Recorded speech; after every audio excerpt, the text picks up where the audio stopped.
नमस्कार. मी वेदांत पंकज बागुल, इयत्ता 9वी, वय 14 वर्षे, राहणार धुळे.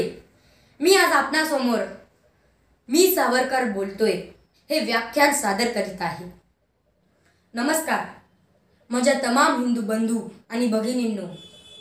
मी विनायक दामोदर सावरकर आज मुद्दाम तुमच्या भेटीला आलोय. नव्हे यावंच लागलं, कारण देशात सध्या विचित्र पद्धतीचे कोलाहल माजले आहे. हिंदुस्तान, हिंदू धर्म, हिंदुत्व हे शब्द जरी उच्चारले तरी काहींच्या मस्तकाचा पारा चढतो. मग अशा वेळी विचार येतो की आपण नेमकं राहतो कुठे? आपली मातृभूमी, कर्मभूमी कोणती आहे? भारत, इंडिया की हिंदुस्तान? आणि यासाठी केला होता का हा अट्टहास? अहो, देशप्रेम म्हणजेच हिंदुत्व आणि हिंदुत्व म्हणजेच राष्ट्रीयत्व. खरे हिंदुत्व जर प्रत्येक नागरिकांच्या मनात स्वातंत्र्यानंतर रुजवले गेले असते तर आज देशाचे चित्र काही वेगळेच असते. आमची खरी जाती मनुष्य, खरा धर्म माणुसकी, मानव धर्म, खरा देश पृथ्वी, खरा राजा ईश्वर, अशी आमची अति उदात्त भावना आहे. जातीभेद मोडण्यासाठी आपण अनेक बेड्या तोडल्या, मात्र अहिंदूशी विवाह करताना त्या अहिंदू व्यक्तीस हिंदू करून घेतल्यानंतरच विवाह करावा. हिंदू राष्ट्राच्या हितार्थच ही बाब आहे. तरच आज श्रद्धा वालकर सारख्या लव जिहादने होणाऱ्या हत्या थांबू शकतील. इतर धर्मात गेलेल्या हिंदूंची घर वापसी करावी. मात्र जोवर मुसलमान मुसलमानच राहू इच्छिता, ख्रिश्चनच राहू इच्छिता, तोवर हिंदूंनीही हिंदू राहणे भाग आहे. हिंदू राष्ट्र म्हणून सर्वांनी एका छताखाली येऊन नवराष्ट्राची उभारणी करण्याची गरज आहे. चोहो बाजूंनी उभ्या टाकलेल्या आव्हानांना सामोरे जाण्यासाठी एकात्मिकतेचे विचार आणि आचरण करण्याची गरज आहे.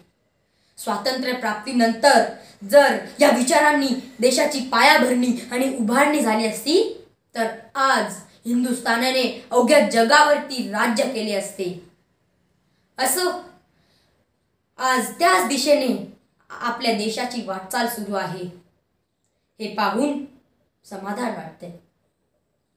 आज श्रीराम मंदिराचा इतिहास देखील तरुण पिढीपर्यंत पोहोचलाच पाहिजे. 1990च्या कारसेवेत अनेक हिंदू धारातीर्थी पडले.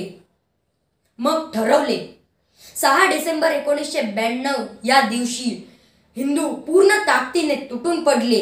बाबरी ढाचा पाडून त्यावर भगवा फडकवला. म्हणून हा दिवस हिंदू शौर्य दिवस म्हणून ओळखला जातोय. अखेर हिंदू धर्माच्या अस्तित्वाच्या लढाईत हिंदू समाजाचा विजय झाला. छोट्या तटातील रामलल्ला नवीन भव्य दिव्य मंदिरात विराजमान झाले आहे. हे आपले भाग्य आहे. आज अनेक देशातील नागरिक हिंदू धर्म स्वीकारित आहे. गंमत म्हणजे हिंदू धर्माच्या एखाद्या प्रचारकामुळे किंवा एखाद्या संस्थेमुळे ही मंडळी हिंदू धर्माकडे आकर्षित झालेली नाही. या सर्वांना कदाचित स्वतःची आणि हिंदू धर्माची ओळख पटायला लागली आहे. त्यामुळे प्रारंभी क्षीण असला तरी हिंदू धर्मांकडे येण्याचा प्रवाह सुरू झालेला आहे. लोकांना भारतीय ज्ञान परंपरेचे फार जास्त आकर्षण आहे. लोकांचा संस्कृत भाषा शिकण्याचा कल वाढलाय. एकट्या जर्मनीत किमान 14 महत्त्वाचे विद्यापीठांमधून भारतीय ज्ञान, परंपरा व संस्कृत इत्यादी विषयांचा अभ्यास करता येतो. अगदी डॉक्टरेट सुद्धा होता येते.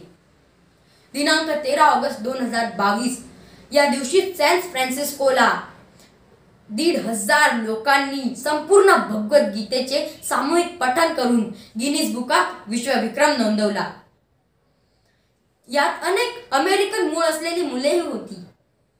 त्याच्या 3च दिवसांनंतर डल्लासला 2,000 मुलांनी गीतेचं सामूहिक पठण केलं आणि हा विक्रम मोडला. हे सारं अद्भुत आहे. America, Europe, Latin America, Japan, चीन या सर्व देशांमध्ये भारतीय ज्ञान परंपरेचं आकर्षण भलतंच वाढलंय. या सर्वांना हिंदू धर्माचे, संस्कृतीचे, जीवनशैलीचे दर्शन जगाला घडतंय. त्यातून हिंदुत्वाची खरी ओळख जगाला होतीये. चिरंतन नसलेल्या भारतीय मूल्यांचं आणि ज्ञान परंपरेचं आकर्षण लोकांना होतंय. आपल्याला आपली हिंदू असण्याची ओळख पटत चाललीये. कदाचित याचमुळे जगालाही हिंदुत्वाची ओळख व्हायला लागली. पुढील 25 वर्षात बरंच काही बदलणार आहे.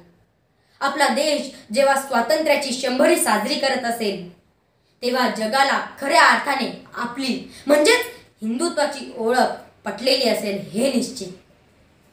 असो, येणारा काळ हिंदू राष्ट्र निर्माणासाठी खर्ची हो आणि हिंदुत्वाच्या संरक्षणासाठी जावो हेच वचन घेऊन मी आज आपली रजा घेतो. धन्यवाद. वंदे मातरम. जय श्रीराम.